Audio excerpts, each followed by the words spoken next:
This is Sportscentre. Hey, I'm Marissa Roberto on the Sportscentre presented by Montana's Barbecue and Bar. And what a roller coaster we're seeing down in Boston ahead of the Four Nations final. For Team USA, there's still some mixed reports on who will suit up for the game. We know Charlie McAvoy will be out, and the Bruins released an update on his condition today, saying he's still in hospital recovering from an infection on his injured shoulder. And who knows what's going on with Quinn Hughes? Yesterday it seemed like a lock that he would join Team USA, but the latest on Hughes is that he's back in Vancouver and won't be in Boston unless he's playing. Meanwhile, it's been a pretty quiet few days for the Canadians, as they get set for their first best-on-best final since 2016. And they are no stranger to these types of high-stakes games. In fact, they tend to thrive in them. In winner-take-all games in World Juniors, the Olympics, and Stanley Cup Finals, this Canadian roster has a combined record of 18-5. And many of the players on Canada's roster played big roles in those games. For instance, back in the 2008 World Juniors, Brad Marchand had a goal and an assist in the gold medal game and helped the Canadians beat Sweden in overtime. Sidney Crosby's also been clutch in the Olympics, as he scored in each of Canada's gold medal games in 2010 and 2014, including that one goal that we all remember. But maybe the most important for Canada is their goaltender, Jordan Binnington.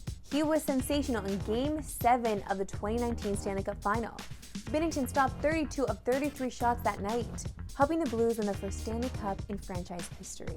And it is worth noting that Binnington was not having the best series going into that game, and was even pulled from Game 3 after allowing 5 goals. But when it mattered most, Binnington delivered against Boston.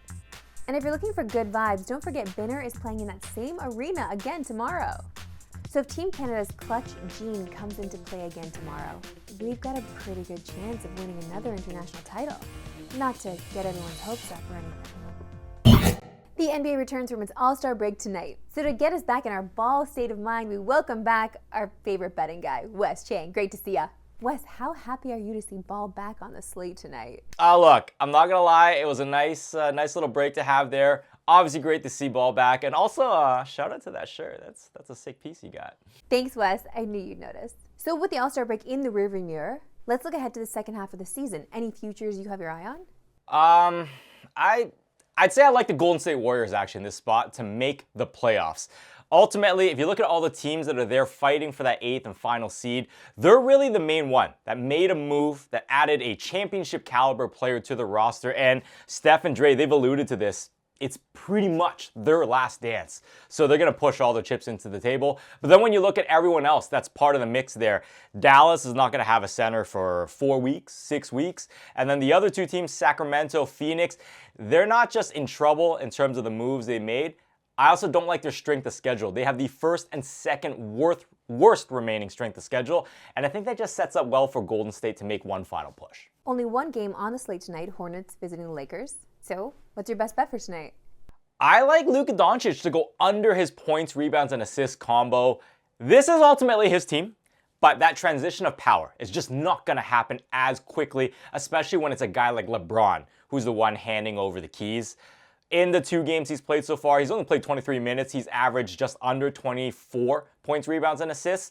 So even though the minutes restriction is gone, he has to get up to 42 minutes a game just to hit that number.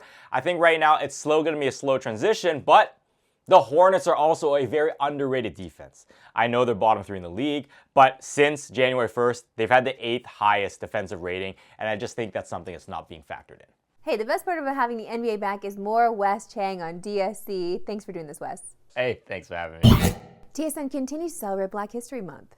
All throughout February, we will honor and recognize athletes who continue to break barriers and fight for equality both inside and outside of sports. Here's Jermaine Franklin now on Canadian swimmer Josh Liendo.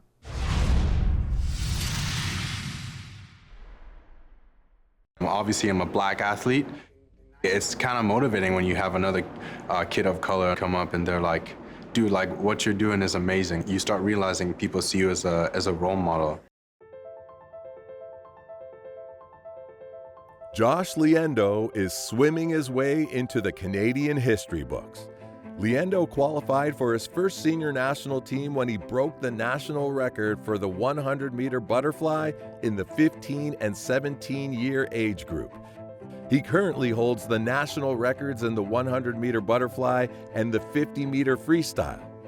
Liendo made his Olympic debut at the Tokyo Games, and that experience served as a springboard to future podium finishes.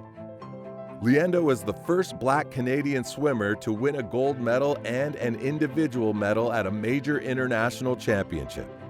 He was part of Canada's victory in the mixed 4x50-meter freestyle relay and won bronze in the 50 and 100-meter freestyle events at the 2021 World Swimming Championships.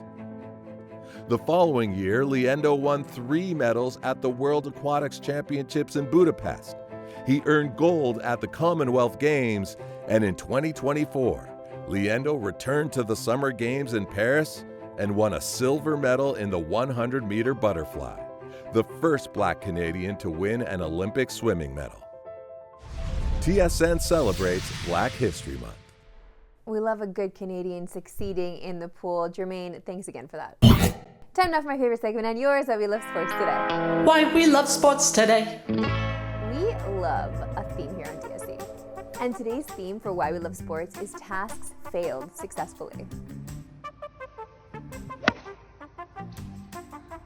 Go in my hood.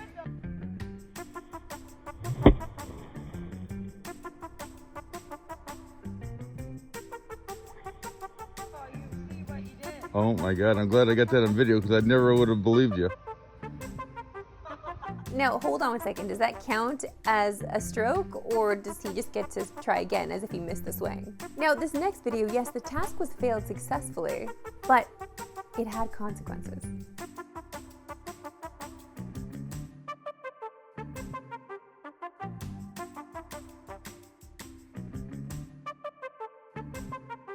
So at least there was video to show him that he did complete the task, and he got to have a nice nap. That's it for me today. We'll see you back in tomorrow at 3 Eastern. No Pacific! Have a good one.